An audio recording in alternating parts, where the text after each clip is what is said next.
Alors, correction du 57, page 197. Question B, c'est le tracé de la courbe, pardon. Et question C, on la corrigera aussi.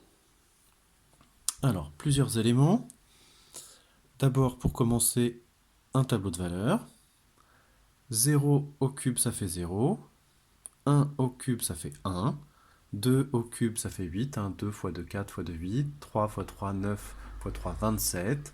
4 fois 4, 16 fois 4, 64. Voilà, ça nous donne donc nos points. 1, 1, 2, 8, 3, 27 et 4, 64.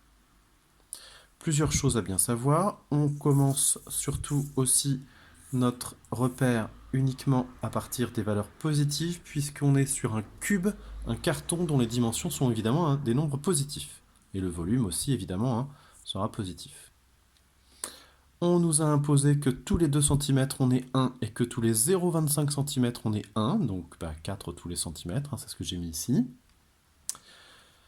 Une fois qu'on a ça, si on veut tracer la courbe, on se met à l'intérieur de la courbe, petite astuce, on utilise en fait le mouvement naturel de rotation du poignet.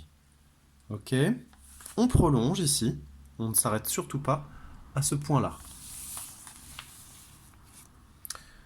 La question C, on nous demande à partir de quel moment le volume est supérieur à 30. D'accord, 30 cm3, j'ai pas mis ici évidemment, c'est le volume, pardon, 30 décimètres cubes.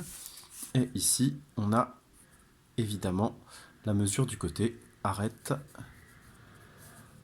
en décimètres. Voilà.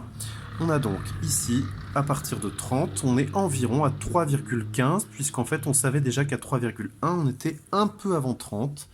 On a calculé 29, quelque chose.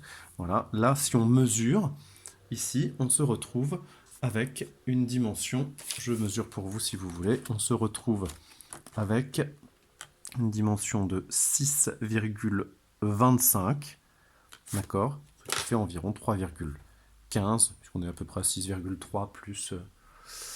Voilà.